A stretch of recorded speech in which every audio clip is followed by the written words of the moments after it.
Muy buenas tardes, Iglesia Bíblica Bautista de Altos Pisos. Estamos gozosos una vez más de estar en la casa del Señor, profundizándonos en las enseñanzas que Dios tiene para nosotros.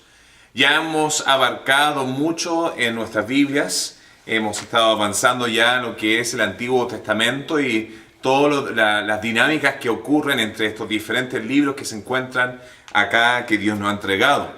Entonces, hasta ahora, como pequeño repaso, hemos visto los 5 libros de la ley, el Pentateuco, desde Génesis hasta Deuteronomio, y como eso nos entrega el fundamento, la base de todo el resto de la Biblia, desde las promesas a la manera en que Dios es, su santidad, su pureza, el elemento de sacrificio, el elemento de integridad y justicia que tiene Dios.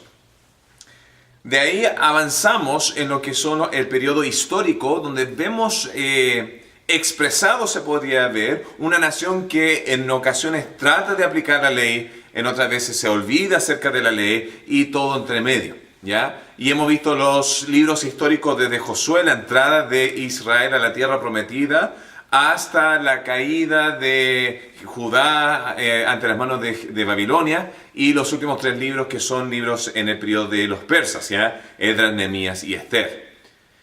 Eso nos empuja a lo que eran los libros poéticos. Y en los libros poéticos vemos la expresión humana al factor Dios. Desde la injusticia de nueva vida que se ve en el libro de Job, a cómo adorar a Dios en momentos de calamidad y cómo honrar a Dios de parte de una manera sincera y genuina, que vemos en el libro de los Salmos. Proverbios nos entrega lo que es una noción intelectual de sabiduría de cómo vivir esta vida de manera pura y santa y con el mejor provecho de todo ello, y cómo realmente alcanzar lo que es sabiduría. Luego vimos la semana pasada el libro de Eclesiastés, que era un libro que abarcaba algunas temáticas importantes acerca de la búsqueda de Dios. Y qué se puede saber acerca de la búsqueda de Dios y lo vacío que es la vida cuando uno no tiene a Dios dentro de sí. Ahora, el día de hoy iba, y hago énfasis sobre la palabra, iba a traer un mensaje en el libro de Cantares. Pero mientras más me profundicé, lo tuve que leer 2 o 3 veces, después profundizándome más en lo que significan algunas palabras, en la intencionalidad y toda la complejidad que tiene ese corto tan breve, fui expuesto a material que no sería muy apto para niños. Y ese siendo el caso, no me gustaría poner esto en el YouTube y que alguien entrara y realmente recibiera información que es dado más para parejas casadas. Entonces, lo que haré es, cuando vuelva a Chile y en nuestra congregación, haré tal vez un estudio específico acerca de ello, porque es un libro que abarca mucho acerca del concepto más profundo de los misterios de la vida, que es el amor, del fervor acerca de ello, de la pasión dentro de ella, y tienen igual connotaciones sexuales bastante fuertes que se mencionan en este libro. Entonces, decidí dejar eso para Chile y tomé el consejo de mi esposa de avanzar con el libro de Isaías, que sería el comienzo del segmento profético, ¿ya? Y el segmento profético se divide en 2 partes, los profetas mayores y los profetas menores, ¿ya? Y se llaman así por la cantidad de escritura, no que sea uno más importante que el otro. Entonces, los 4 profetas mayores son Isaías, el cual veremos el día de hoy, Jeremías, y con el libro de Lamentaciones añadido a Jeremías, porque él escribe Lamentaciones, Ezequiel y Daniel, y eso va a ser lo que va a ser los profetas mayores, y luego los 12 profetas menores, antes de entrar a lo que va a ser el Nuevo Testamento. Entonces, dentro de los profetas mayores, tenemos que entender que los profetas fueron escritos durante el periodo histórico.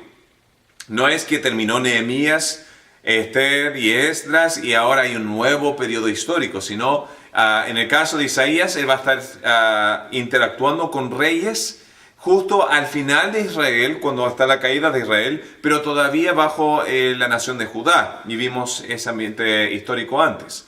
Vamos a estar viendo Jeremías al final de la caída, vamos a ver a Daniel también al final de la caída bajo Babilonia. Luego vamos a estar viendo profetas como Oseas y Amós y otros de ellos que van a estar interactuando durante el periodo de los reyes, en el periodo de Israel tanto como de Judá. Y además vamos a tener algunos profetas que van a estar dirigidos directamente al tiempo de los persas. Entonces voy a dar todo ese esquema más adelante. El día de hoy vamos a comenzar la primera parte de este estudio del libro de Isaías. El libro de Isaías es un libro bastante complejo, bastante profundo. El año pasado hicimos una serie que creo que duró entre 9 a 11 semanas de estudio, porque era mucho la información, mucho la materia. Y fue un estudio que yo hice personalmente, mi tiempo, aparte de lo que es el devocional y la profundización del resto de la Biblia, pero me tomó 6 meses realmente atacar este libro para poder sacar la mayor información, conocimiento y propósito para nosotros y para mí específicamente. Entonces, ya vamos a abarcar el tema del libro de Isaías. Y el libro de Isaías lo vamos a dividir en 2 partes. ¿Ya? Tiene 8 segmentos ideológicos, ya se puede decir 8 volúmenes del libro de Isaías, y cada uno va a estar abarcando un tema principal. Ahora, hoy día vamos a abarcar 5 de ellos, que son desde el capítulo 1 al 39. Cuando llega al capítulo 40 de Isaías, hay una nueva ola ideológica, bastante diferente a las 5 previas, donde ha empujado a algunos teólogos, algunos eruditos, algunos estudiadores, pensar que realmente no fue escrito por Isaías, ¿ya? Yo tomo la postura que sí fue escrito por Isaías y que lo escribió de connotación profética, porque era profeta. Pero hay algunos que piensan que fue escrito después del exilio, como un estudio, una conglomeración de lo que ya fue entregado por Isaías, y ahora esta nueva ola de profetas que vino, y hay una escuela afuera que piensa que Isaías debería ser 2 diferentes autores. Yo, de mi parte personal, en mi simplicidad, tomo la Biblia por lo que dice, y no me cuesta creer que Dios tenía poder para decir el futuro y hablarlo de manera pasada y todo esto. Pero el día de hoy vamos a abarcar esos primeros 39 capítulos, ¿ya? Y vamos a ver los 5 puntos principales acerca de los primeros 39 capítulos de Isaías. Entonces, como previo, ya antes de ir segmento tras segmento, hay algunas cosas que me gustaría dar como información preliminar. Para empezar, como conocimiento previo, importante destacar el tiempo de su composición. Entonces tenemos 4 reyes mencionados en el libro de Isaías capítulo 1. Ya si quieren abrir su Biblia, vamos a ir para allá. Y de estos 4 reyes, 3 van a estar directamente relacionados en parte de la historia. Entonces empieza con el rey Usías, luego Jotam, Acaz y Ezequías. Esos son los 4 reyes que va a estar Isaías escribiendo bajo su liderazgo, ¿ya? Ahora, Jotam no se va a mencionar casi nada. Solamente en capítulo 6, en la visión de Isaías, dice, y en el año en que murió el rey Usías, tuve esta visión. Luego capítulo 7 ya salta a Acaz. Entonces tiene un periodo donde explica cuál es el propósito del libro. Pero del resto de los 3 reyes que tenemos a Usías, tenemos a Acaz y tenemos a Ezequías. Rey Usías es un rey bastante competente, es un rey que trae mucho progreso económico, es una persona que en el ámbito ético-moral era una persona buena, pulgares arriba, hizo lo correcto y lo bueno ante la necesidad de un gobierno sin corrupción, sin robo, sin mayores pecados. Y todo se trataba de progreso. Y al final de la vida de Usías, cuando él ya está en los últimos años, se eleva en orgullo en su propia soberbia y quiere entregar o ofrecer incienso a Dios en el templo directamente, en el cual los sacerdotes vinieron para resistirlo, y después cae la lepra sobre Usías en un momento de ira, lo cual contamina a Usías y tiene que ir exiliado fuera del pueblo. Ahora, Usías como dirigente, como líder en la parte secular, hizo bastante bien. No obstante, en los primeros 6 capítulos de Isaías, va a Isaías entregar una contracara, una percepción negativa acerca de Usías, en el ámbito donde su fe no era necesariamente fuerte. Su espiritualidad no era correspondiente. La nación estaba en gran pecado en el ámbito de haber tenido mucho y haberse olvidado de Dios, ¿ya? Entonces, Usías va a ser uno de los principales personajes del libro de Isaías como rey. Luego viene el periodo del rey Acaz, y ahí Acaz va a empezar con capítulo 7 y va a estar avanzando dentro del periodo de los juicios de las naciones. Ya no me acuerdo exactamente dónde está entre el 13 al 16, 17 por ahí, ¿ya? Pero en este rey tenemos el peor de los reyes hasta esa época, y en mi opinión es segundo peor después de su nieto Manasés. Él va a introducir idolatría dentro del templo, va a hacer una pluralidad, va a cerrar el templo, va a hacer mucho daño al nombre de Jehová y a el templo, y a la funcionalidad dentro de ello. Y Dios, no obstante, va a seguir revelándose dentro de su reinado igual, por unos 6, 7, 8 capítulos. Luego tenemos el tercer rey, Ezequías, y Ezequías es un fenomenal rey. Incluso está en los top 5, en mi opinión, ya removiendo a David, en el cual todas las promesas fueron dadas a él. Tenemos reyes como Josías, que hizo bastante bien. Tenemos a rey como Josafat, que hizo bastante bien. Y Ezequías estaría en ese grupo de los top 5, de los top 3.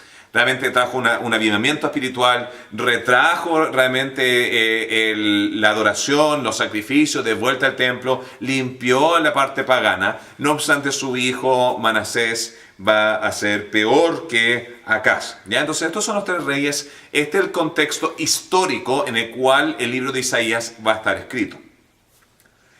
Segundo punto preliminar, además, dentro de lo que es el periodo de los reyes, es interesante destacar que Isaías va a estar predominantemente hablando a Judá en el sur. Judá en el sur ya se dividió de Israel en el norte, entonces va a ser dirigido hacia esa nación en el sur. Es importante destacar estas divisiones, ya que durante este mismo periodo va a estar, si no me equivoco, Jeroboam II dirigiendo a la nación de Israel, entre otros reyes más, y van a haber otros profetas en el norte dirigiendo y lidiando con la situación en el norte. Pero acá tenemos la preeminencia de Isaías predicando a el sur, ¿ya? Esto nos empuja al segundo punto importante que destacar en esta revisión del libro, y es el hecho de que cuando Isaías esté profetizando, es importante destacar que va a haber una diferencia en los diferentes tiempos de su profecía. Entonces acá yo noté 7 periodos en el cual se está profetizando, se está hablando acerca de algo dentro de un contexto de tiempo. Y es importante eso, porque si Dios nos está hablando a nosotros, queremos que nos esté hablando a nosotros dentro de este periodo de tiempo y no en un periodo pasado o futuro, ¿ya? No queremos saber lo que va a pasar en el Alto Hospicio 200 años de ahora, queremos saber lo que Dios va a estar haciendo en el Alto Hospicio ahora, ¿ya? De la misma manera que, aunque el pasado es importante y es bueno saber lo que pasó hace 100, 200, 300 años atrás, eso es importante, no obstante Dios está obrando ahora y nosotros queremos tener esa interacción con cómo Dios habla con nosotros ahora. Entonces, el periodo del tiempo en el cual Isaías va a estar escribiendo va a ser importante de nosotros destacar, porque de lo contrario vamos a terminar bastante confundidos. Entonces, estos son los 7 periodos que yo encontré que se encuentran en el libro de Isaías. Para empezar, tenemos el periodo inmediato. Y esto es en el contexto de Isaías. Entonces, Isaías está lidiando con diferentes reyes. Va a estar hablando con el rey Acaz, con el rey Ezequías, y va a estar hablando con cosas que van a ocurrir en ese momento en específico. En esa verdad, en esa realidad en que ellos están viviendo. Acá vamos a ver casos de llamado al arrepentimiento. Incluso en Isaías 1, se podría decir que el tiempo de Isaías 1 es uno global, donde la invitación que Dios está entregando a Israel para arrepentirse y llegar a cuentas y de purificar su pecado, que está rojo como el carmesí o como la grama, va a poder llegar a ser blanco como la nieve. Entonces, todo eso es en el contexto inmediato, donde Isaías está hablando acerca de lo que es ahora. El segundo periodo histórico, ya, en el cual va a estar hablando Isaías, va a ser el periodo próximo a ellos, ya no próximo a nosotros, sino próximo a ellos. Entonces, primero habla con el contexto de su periodo histórico, luego va a estar hablando acerca de lo que va a estar pasando con la invasión de Asiria, con la caída de Israel, con lo que va a ser los babilonios, con la interacción que ellos van a tener en la dependencia de Egipto y cómo eso le va a salir para atrás. Va a hablar acerca de los medos, de los persas y todo ese contexto de qué va a estar pasando con Jerusalén, con los reyes, con sus realidades, lo que va a estar viniendo, su obstinación, el ser porfiado, terco, duro de corazón y todo este periodo inmediato después, Isaías va a estar hablando acerca de ello. Entonces va a estar hablando acerca de que va a llegar Babilonia. Y habla que vamos a caer a Babilonia. Y habla de diferentes realidades dentro de todo eso. El tercer periodo en el cual se va a estar hablando en el libro de Isaías va a ser en el periodo mesiánico, el primer periodo mesiánico. Acá vamos a estar viendo acerca del nacimiento virginal de Jesús. Vamos a estar hablando viendo acerca de señales de su venida, estilo de su ministerio, milagros, identidad divina, el nombre Emmanuel que significa Dios con nosotros. Y todas estas cosas van a estar hablando de la primera venida de Jesús.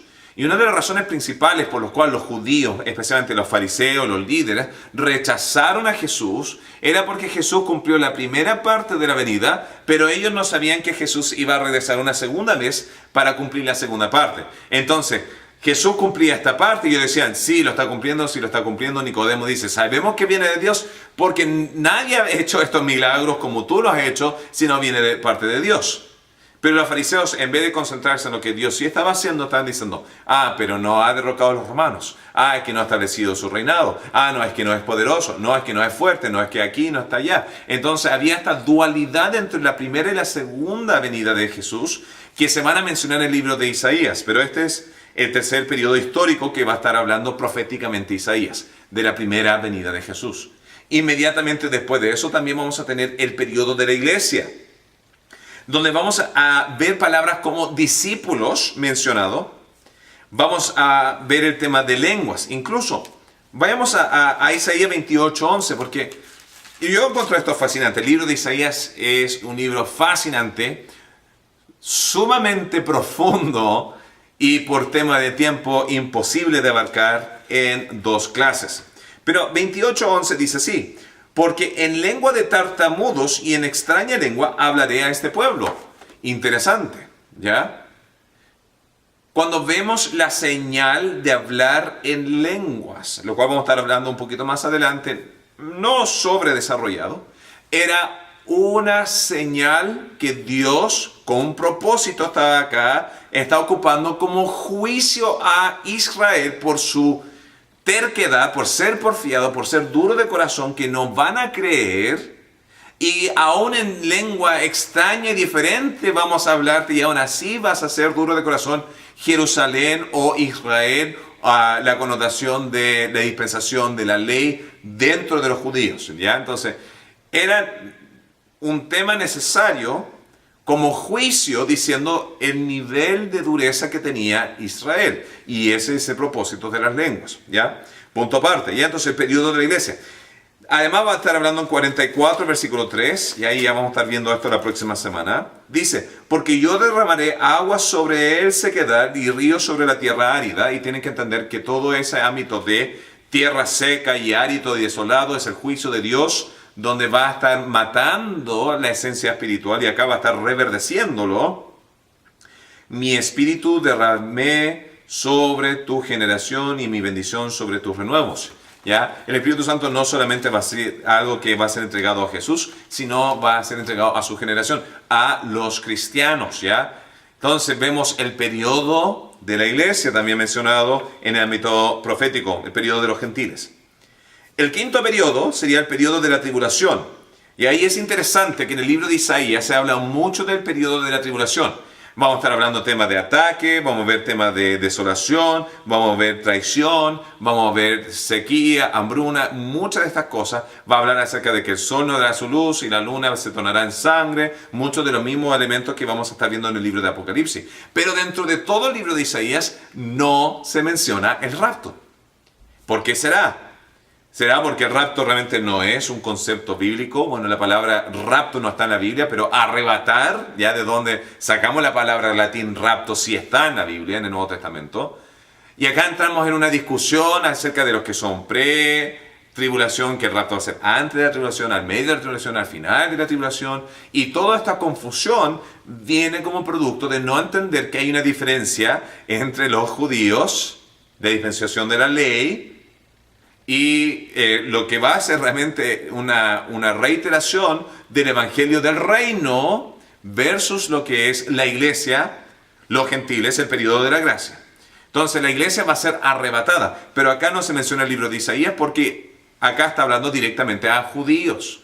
Y los judíos sí van a vivir el periodo de la tribulación. Y van a ser perseguidos, y van a ser atacados, van a ser abusados y todo un sinfín de cosas. Entonces, acá está dando la pauta para poder entender las cosas futuras según Israel. El sexto periodo se podría recalcar, o evento importante, va a ser el tema de la segunda venida del Mesías o la batalla de Armagedón, donde vamos a ver guerra, victoria y juicio de las naciones. Y vamos a ver muchos juicios de las naciones en este texto. Y finalmente el reino milenio. Y esto es en parte la Nueva Jerusalén que se menciona al principio y al final del libro de Isaías. Entonces, estos son los 7 diferentes periodos. Ahora, lo complicado es que ninguna parte en el libro dice, ya, esta es la primera parte, esta es la segunda parte, este es el tercer periodo, sino está todo mezclado a través de esta gran obra del libro de Isaías. Lo cual confirma el propósito de Isaías. Isaías, como propósito, Dios estaba aclarando: vengo para endurecer los corazones, vengo para cegar los ojos y también para cerrar los oídos, para que cuando vean no vean, para cuando escuchen no entiendan, sino queden completamente confundidos. Y de eso se trata este libro de Isaías. Para el judío en el primer siglo iban a quedar completamente confundidos. ¿Para qué? Número uno, no se podía fabricar un segundo Mesías falso, sino Jesús llegó a cumplir cada uno de estos misterios en una manera que nadie lo veía venir. ¿Cómo podía coexistir el hecho de que iba a morir en la cruz y luego mágicamente iba a estar vivo después? Y después iba a venir de manera victoriosa. Entonces, todas estas cosas que quedan como neblinoso, era con la intencionalidad para que el judío en el primer siglo pudiera ver para atrás y decir Jesús realmente es. Para la iglesia mira para atrás y ver Dios está en control. Y para el judío, a causa de su dureza de corazón que ya tenía, que no quería alabar a Dios de todo corazón, sino de labios para afuera, se le estaba dando dentro de su dureza información que no le iba a servir. Y realmente para el judío que vivió en el tiempo de Isaías, realmente nada de esto le iba a servir porque iba a morir antes que todas estas cosas ocurrieran. Entonces, acá estamos viendo lo complejo que es el libro de Isaías. Es sumamente complejo. No es algo de sentarse y decir, lo entendí la primera vez. ¿Por qué? Cada vez que lo lea van a aparecer nuevas cosas que uno no se da cuenta antes, y como esto va unido con esto otro. Incluso cuando yo tomo mi Biblia, a mí me gusta realmente la Biblia que tengo para estudiar. Y acá, no sé si se va a poder percibir, lo vamos a poner más cerca. Cuando pongo mi Biblia en el libro de Isaías, pueden ver líneas que van conectados con esta idea, va conectado con esta idea y esta idea para acá y esto para acá. Y realmente se ve como una telaraña, como todas las cosas van interconectadas, y que la idea no son ideas solitarias en el aire, sino hay toda una secuencia interna que toma tiempo poder entender. Pero como parte previa a este estudio del día de hoy, es interesante entender de que hay diferentes periodos históricos de lo cual va a estar hablando Isaías. Como libro profético, la manera de este libro, como difiere con el libro, con los otros profetas mayores, Jeremías va a ser alguien que va a estar relatando mucho acerca de su propia vida y cómo la gente interactuó con el mensaje que él tenía. Mientras que Isaías no se va a saber casi nada acerca de su vida, sino solamente acerca de las visiones proféticas de Jesús. El libro de Ezequiel va a tener otro formato, una combinación entre manifestaciones que va a estar haciendo Ezequiel como ilustraciones, como señales y símbolos para que la gente los vea, no entienda, pero tiene un valor más profundo. Entonces, entrando a la estructura del día de hoy, vamos a ver 5 secciones hoy del capítulo 1 al 39. Y voy a tratar de hacer esto de nuevo como intencionalmente era un resumen del libro y no cada detalle. Entonces, sección 1 del libro de Isaías, capítulo 1 al 12. Sección 1 es del capítulo 1 al 12. Y el tema central va a ser dos. Jerusalén en el contexto inmediato en lo que ha llegado a ser de la decadencia, el pecado, la inmoralidad, la hipocresía y el futuro glorioso que va a tener Jerusalén. Pero no obstante va a hablar de muchos casos de juicio y cómo Dios va a estar lidiando y cómo no llegó al estándar de Dios. Pero no obstante, dentro de todo esto, Dios va a terminar un final feliz con Jerusalén. Y esto lo va a lograr a través del segundo punto principal de esta primera categoría, que va a ser el Mesías, ¿ya? Y vamos a hablar acerca de Jesús, del capítulo 6 o 7, mejor dicho, hasta el capítulo 11. Entonces, los capítulos principales que la mayoría de la gente le gusta el libro de Isaías se encuentran en esta categoría. Capítulo 1, 6 y 9. Esos son tres de los favoritos. También está capítulos 53 y 40 y 66, entre otros. Pero estos tres realmente nos entregan mucho en el ámbito de gente que les gusta predicar. Capítulo 1 comienza hablando acerca del arrepentimiento y el regreso que Dios está pidiendo que Jerusalén haga. Diciendo, aunque estén en pecado, pueden volver a mí. No me agrada su hipocresía, no me agrada sus nuevas lunas, no me agrada sus festividades, no me agrada sus sacrificios, su religiosidad, sino yo quiero algo genuino. Vengan a mí, pongámonos a cuentas y voy a restaurarlos. Y esa es la invitación de Isaías 1 y realmente es una invitación para todos en este libro.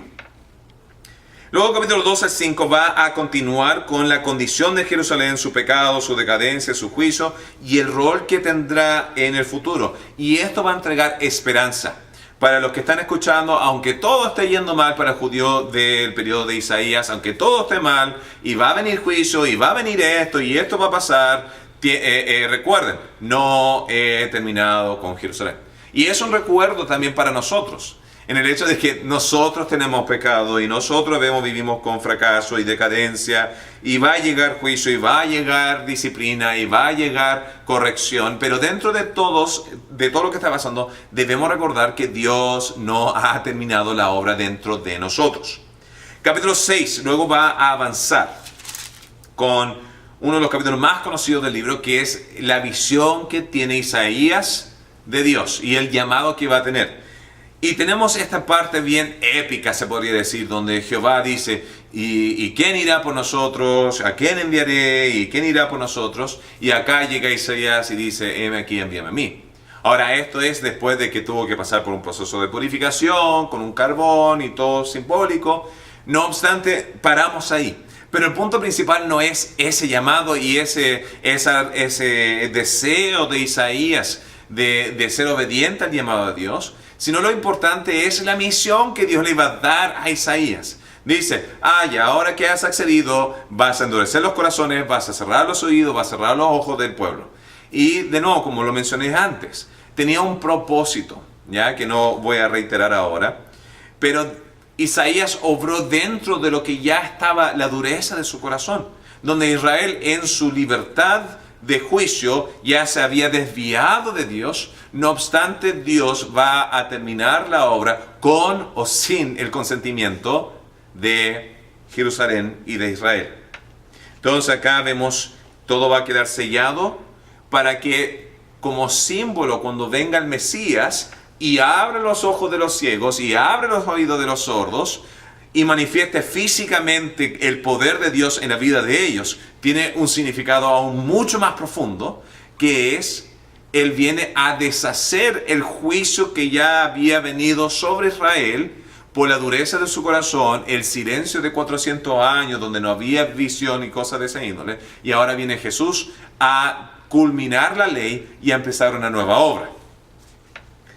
Entonces ahí empieza el capítulo 6. Luego capítulo 7 al 11 vemos ya las pistas que nos entregan acerca de cómo descifrar al Mesías. Empezando con capítulo 7, versículo 14, vemos una profecía bastante clara de cómo saber que venía el Mesías. Decía así: por tanto el Señor mismo dará señales, aquí que la Virgen concebirá y dará a luz un hijo y llamará su nombre Emmanuel. Ahora, para la persona del tiempo de Isaías quedó completamente perplejo. ¿Qué significa esto?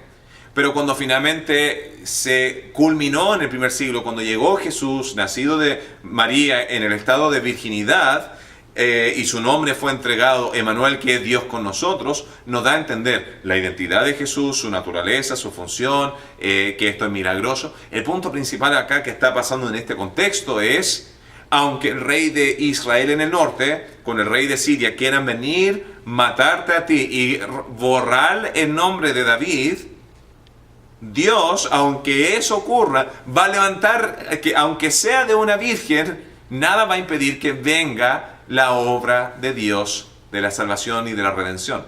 Hablando de que el hombre no puede estorbar la obra que Dios está haciendo.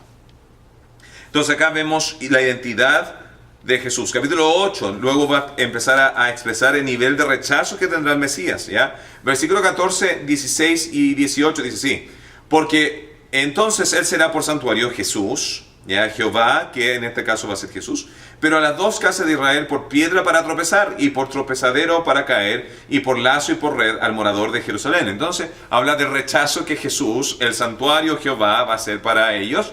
No obstante, las dos casas de Israel, Israel y Judá, van a rechazarlo, y Jesús va a ser una piedra de tropiezo. Luego versículo 16 dice: ata el testimonio, sella la ley entre ¿quién? Entre mis discípulos. Entonces ahí está hablando de que este santuario, Jehová, que va a ser Jesús, va a tener sus discípulos, que va a tener un nuevo testimonio, un nuevo mensaje. Versículos 17 y 18. Esperaré pues a Jehová, el cual escondió su rostro de la casa de Jacob, y en él confiaré. He aquí yo y los hijos que me dio Jehová somos por señales y presagios en Israel, de parte de Jehová de los ejércitos que mora en el monte de Sión. Entonces, esa parte está hablando ya de lo que va a ser la iglesia. El ministerio de Jesús como Mesías rechazado. Capítulo 9 después va a estar dando su identidad: un niño nos ha nacido, un niño nos ha dado, y será su nombre, y empieza a dar una lista de cualidades acerca del título de quién va a ser Jesús. Padre eterno, príncipe de paz, Dios todopoderoso. Entonces va a tener esta dualidad entre una persona funcional dentro de la sociedad y también con elementos de deidad. Capítulo 11 también nos informa cómo va a ser la venida en su primera y su segunda venida de Jesús. ¿Ya? Entonces capítulo 11 también dice mucho acerca de cómo va a ser el ministerio de Jesús en su primera y su segunda venida. Y de eso se trata la sección primera de Isaías, del capítulo 1 al 2. Hay más, obviamente, pero por tiempo no lo vamos a poder desarrollar. Sección 2, capítulo 13 al 23, empieza o avanza con la sección de las naciones. Israel queda mal en los textos anteriores por el juicio y soberbia que tienen contra Dios, porque ellos no se van a someter a Dios y Dios va a lidiar con ellos.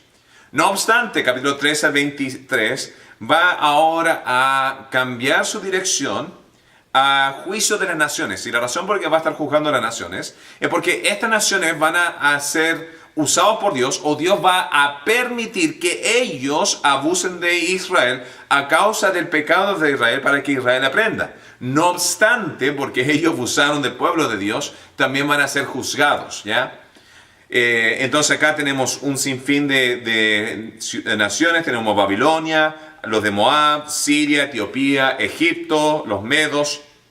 Va a haber un segmento del Valle de la Visión, que va a ser un periodo oscuro donde no va a haber visión, y finalmente Tiro, entre Arabia, los filisteos y otras de las naciones alrededor. Pero ¿qué significa esto? Es que estas naciones van a ser juzgadas. Ahora la pregunta es: ¿en qué periodo? ¿Periodo inmediato? ¿En el periodo próximo del tiempo de ellos? ¿Después de que cayó Israel o Jerusalén en manos de Roma? ¿O durante la tribulación? ¿O va a ser las naciones de la bestia que van a ir en Armagedón, o van a ir en guerra contra Dios, y Jehová o Jesús va a bajar finalmente y tener esa batalla de Armagedón? ¿En cuál de estas categorías va a entrar estas naciones? El texto realmente no lo dice. Yo tendría una inclinación de decir que tal vez es la posibilidad de múltiples, pero con el enfoque final al final de todo el juicio, ¿ya? Entonces, Durante el tiempo de la tribulación puede ser o que la bestia, el anticristo con la bestia van a atacar estas naciones, o que estas naciones son las naciones del anticristo y van a atacarlo. ¿Ya? Tenemos una inclinación de saber que Babilonia va a estar cohabitando con esta nación del anticristo, porque en el libro de Apocalipsis se menciona la gran ramera, la Babilonia religiosa y la Babilonia política. No obstante, un punto interesante que notar es que todas estas naciones que se mencionan están vinculados directamente o indirectamente con lo que son los estados islámicos del día de hoy, sean suní o shia. Y todas estas naciones actualmente están en contra de Israel. Entonces, sabemos que Israel va a ser abusado, va a ser atacado, va a ser traicionado en la mitad de la tribulación. Y lo más probable es que sea a través de esta conglomeración de países musulmanes. Ya hay una función, va a haber una realidad dentro de toda esta conectividad, se podría decir, de naciones islámicos contra Israel. Ahora, ese es la segunda sección del libro de Israel, o sea, de Isaías, del capítulo 13 al 23. Luego avanzamos con la tercera sección, capítulo 24-27, donde vemos una mini apocalipsis. ¿Ya? Entonces acá voy a estar relatando en brevedad lo que significa esto. Muchos de los temas que se encuentran en estos 4 capítulos van a ser paralelos con los que se van a encontrar en el libro de Apocalipsis. Y por eso se llama una mini apocalipsis. Comenzaríamos con una gran parte de desolación, un ataque a Jerusalén. Esto durante la mitad de la tribulación. Va a haber un grupo, un remanente que va a sobrevivir. Luego avanza en capítulo 25 con lo que va a ser un juicio que nadie va a poder escapar. Ya cada nación, aunque traten de escaparse, van a caer en la trampa porque Dios va a venir a juzgar a cada nación. Y eso se llama el juicio de las naciones. Y Jesús mismo habló de este juicio de las naciones donde todo el mundo va a ser dividido entre cabras y ovejas, ya en Mateo 25. Y las cabras van a ir a perdición y las ovejas van a ir para bendición a través de lo que va a ser el reino milenio. Vemos en capítulo 25, versículo 8, un punto sumamente importante. Después de este juicio de las naciones, vemos: destruirá la muerte para siempre y enjugará Jehová el Señor toda lágrima. Y acá está hablando de que ya no va a haber más muerte. Entonces ya podemos entender que esto es futuro porque todavía existe muerte. ¿Ya? En el libro de 1 Corintios habla acerca de que el aguijón de la muerte ya no va a existir más porque Jesús va a ser victorioso sobre ello como ya lo fue cuando Él resucitó hace 2000 años atrás. Luego, capítulo 26, versículo 19, habla acerca de la segunda resurrección, o mejor dicho, no la segunda resurrección, sino de la resurrección de la muerte, disculpe. Dice: tus muertos vivirán, sus cadáveres resucitarán. Despertad y cantad, moradores del polvo, porque tu rocío es cual rocío de hortalizas y la tierra dará sus muertos. ¿Ya? Entonces está hablando acerca de la resurrección del cuerpo. ¿Ya? Lo que pasa cuando alguien muere el día de hoy, ¿ya? Ausente del cuerpo, presente ante el Señor. Cuando venga a Cristo en su segunda venida, los muertos en Cristo resucitarán primero. ¿Ya? Entonces ellos su cuerpo van a ser restaurados. ¿Cómo? No tengo la menor idea, no soy Dios. ¿Hay algo imposible para Dios? No. ¿Ya? Si Dios tiene que tomar una de las moléculas que quedó del hueso de hace 3000 años atrás y con eso construye todo un cuerpo, ese es ya problema de Dios, no es mi problema. ¿Ya? Dios tiene la capacidad de resucitar de la manera en que Él quiera o pueda. Entonces aquí vemos una mini sección de Apocalipsis y todo esto empujando hacia una restauración de Israel. Entonces, vemos juicio, vemos ataque de las naciones alrededor, pero después viene la justicia, el rescate y la restauración. Sección 4, ¿ya? Y acá podría ser toda una serie de sermones en esto. Vemos versículo 28 al 35. Y este es el periodo de los 6 ayes o advertencia, ¿ya? Se llaman ayes porque cuando uno se pega con un martillo en el dedo dice ¡ay! ¿Ya? Bueno, si alguien dice recorcholi, podría ser los 6 recorcholías, ¿ya? Y si dicen una palabra que no vamos a mencionar acá porque somos cristianos, eso es cosa tuya, ¿ya? Entonces, el periodo de los 6 ayes. Cada uno de estos va a ser una advertencia de juicio sobre una mala acción, sobre una mala obra y cómo Dios va a lidiar con ello. Entonces, el primer ay se encuentra en capítulo 28, versículo 1. Dice, ay de la corona de la soberbia de los ebrios de Efraín y de la flor caduca de la hermosura de su gloria que está sobre la cabeza del valle fértil de los aturdidos del vino. ¿Ya? Una frase continuada por otra frase, continuada por otra frase. ¿Qué significa este ay? ¿Ya? Entonces acá está hablando de la soberbia de los líderes de Efraín, de Israel, va a ser juzgada porque estaban enamorados con su propia hermosura. Y esto está haciendo una referencia a los líderes religiosos en Israel. Dice que estarán aturdidos por el vino, no tienen una verdadera noción de su propia realidad. ¿Ya? Pero acá vamos a ver una connotación, una unificación con el ministerio de Jesús, porque luego va a avanzar y van a ocupar ese ay con respecto a algo que ocurrió en los tiempos de Jesús, sabiendo entonces el periodo en que esto se va a estar refiriendo. Capítulo 28, versículo 10 dice, la razón de este juicio, dice, porque mandamiento tras mandamiento, mandato sobre mandato, reglón tras reglón, línea sobre línea y un poquito ahí, otro poquito allá. Porque en lengua de tartamudos y en extraña lengua hablaré a este pueblo, a los cuales Él dijo, este es el reposo. Dios dijo, este reposo. Dad reposo al cansado y este el refrigerio, mas no quisieron ir.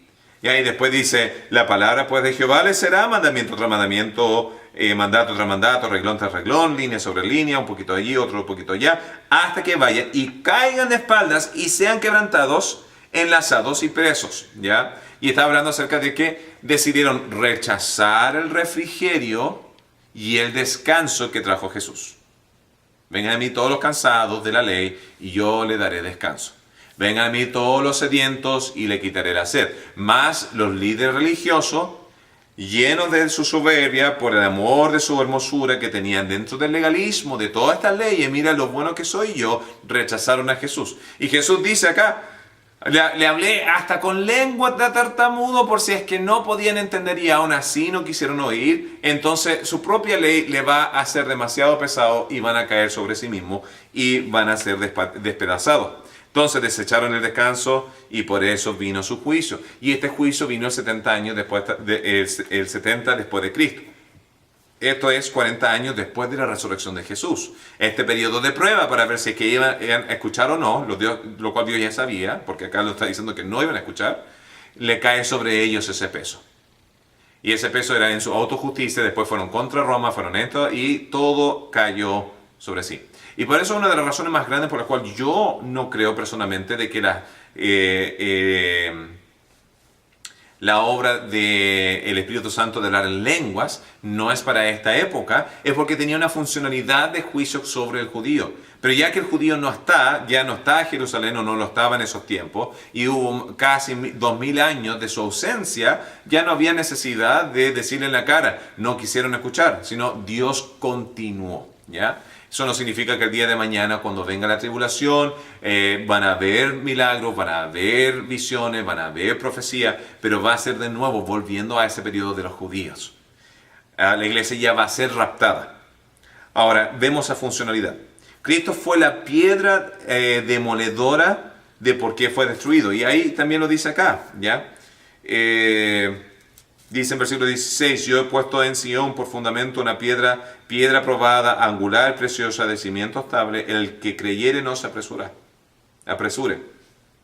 ¿Ya? Y después empieza a hablar del sistema demoledora que va a ser esta piedra sobre Jerusalén y sobre su hipocresía, o su legalismo, mejor dicho. El segundo ay continúa con capítulo 29, y este es ay de Ariel. Ay, hermano Ariel.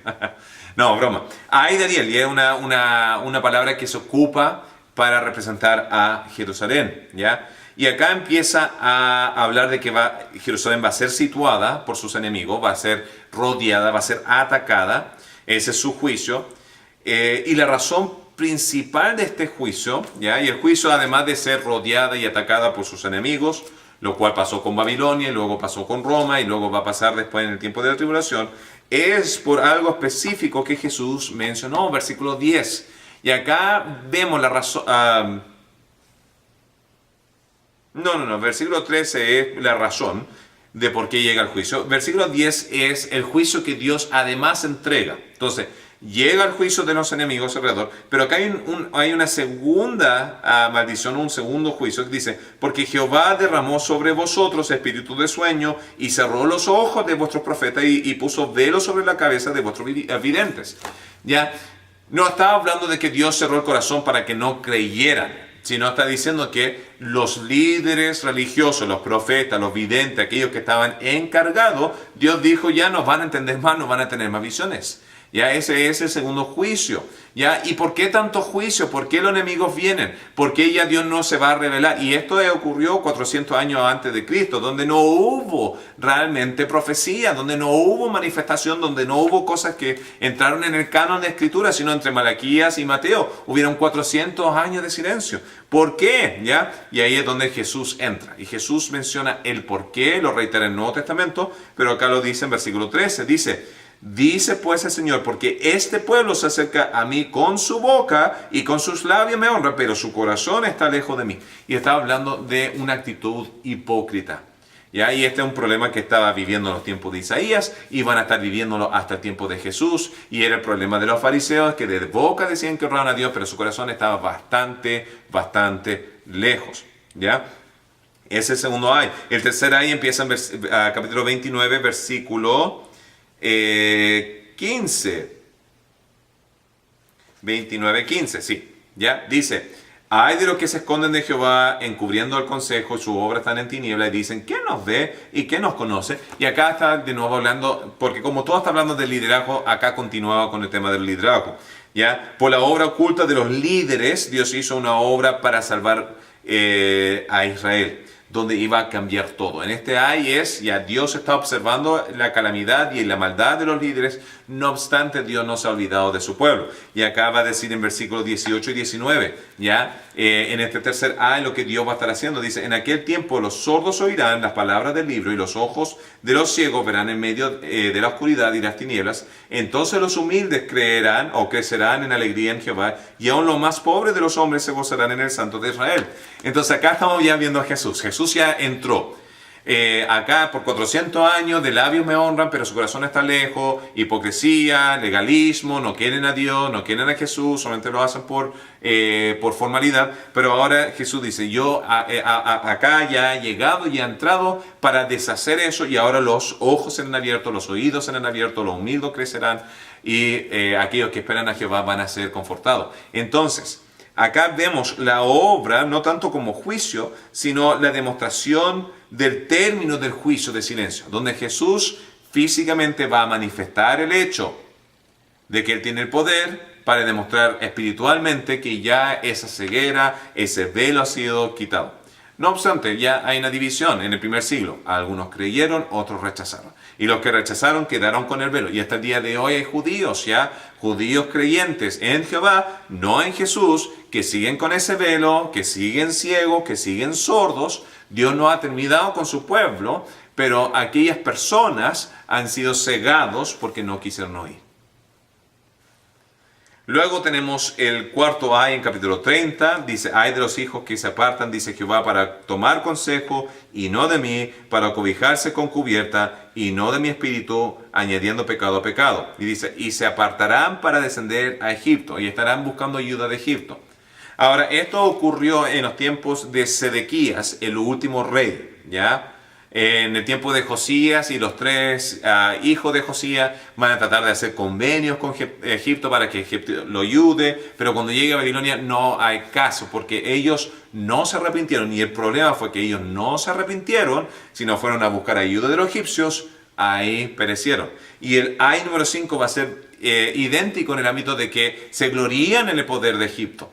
Ahora, un paralelo se hace en el Nuevo Testamento, donde los fariseos, en vez de ir directamente a Jesús para pedir ayuda de Dios, decidieron ir a Pilato y a Roma para establecer su ayuda. No obstante, eso no le va a ayudar, porque el día de mañana se van a cerrar las puertas, va a cambiar la dirección de Jerusalén y va a venir su caída. Entonces, esos son ay 4 y ay 5. Y en el ay 5, luego en capítulo 32, va a decir, pero no obstante, aunque hicieron mal yendo en mala dirección, yo he traído un rey justo que va a reinar y va a gobernar y realmente él va a hacer su obra. Y acá está hablando de Jesús. Y en versículo 15-18 nos va a dar otra referencia parecido al Espíritu Santo. Dice, hasta que sobre nosotros sea derramado el Espíritu de lo alto y el desierto se convierta en campo fértil, el campo fértil sea estimado por bosque. Entonces va a haber un reavivamiento espiritual a través de este Espíritu Santo, ¿ya? Que va a caer gracias a que Jesús vino a ser el rey. Entonces Jesús se fue, mandó el Espíritu Santo y ha producido una gran vida. Y esa gran vida se ha visto históricamente, lo quiera reconocer o no el mundo secular, ¿ya? Grandes cambios históricos, grandes cambios científicos, grandes progresos de la humanidad, grandes naciones construidas y avanzadas gracias al cristianismo. No porque nosotros seamos algo especial, sino porque Dios está dentro de este movimiento, porque el Espíritu de Dios ha caído sobre la iglesia. Y ahora nos referimos a la iglesia como el individuo salvo y no como una institución, porque bajo instituciones con el nombre de iglesia mucho daño se ha hecho, ya sea las cruzadas, sea la persecución, la inquisición, muchas diferentes cosas bajo el nombre de iglesia. Y ahí por eso Jesús, cuando él estaba en la tierra, habló acerca de que cuando haya trigo también va a haber cizaña, ¿ya? El último A en capítulo 33 es contra los saqueadores, estos que fueron los que atacaron a Jerusalén, y vemos un gran juicio final. Sección 5 del capítulo 36 y 39 es un paréntesis histórico del ataque de Sennacherib, ya de Asiria, contra Judá o Jerusalén en el sur, y como Dios va a traer un gran rescate a través del ángel de Jehová que va a matar a todo el ejército, y esto está mencionado en los Reyes, en las Crónicas y también en Isaías 3 veces. Pero vemos una gran similitud de cuando el anticristo llegue al final de los 7 años de tribulación para rodear a Jerusalén y finalmente destruirla. Y en ese último momento Jesús va a llegar del cielo, va a pararse, ahí dice, en el monte de los olivos, y va a arrasar con toda esa nación y nadie se va a escapar de los que estaban atacando, y después va a venir el juicio de las naciones, ¿ya? Entonces acá tenemos mucho que abarcar por asunto de tiempo. Ya hemos pasado 51 minutos en este estudio, quedamos limitados. Próxima semana vamos a continuar con capítulo 40 al 66, pero como último repaso, los 5 segmentos es Jerusalén y el Mesías, segmento 1, segmento Juicio de las Naciones, el tema del mini apocalipsis, los 6 ayes y finalmente Ezequías y cómo Dios lidió con él para rescatar al pueblo de Dios. Que el Señor le bendiga en este maravilloso primer miércoles del mes de julio. Que el Señor le bendiga grandemente.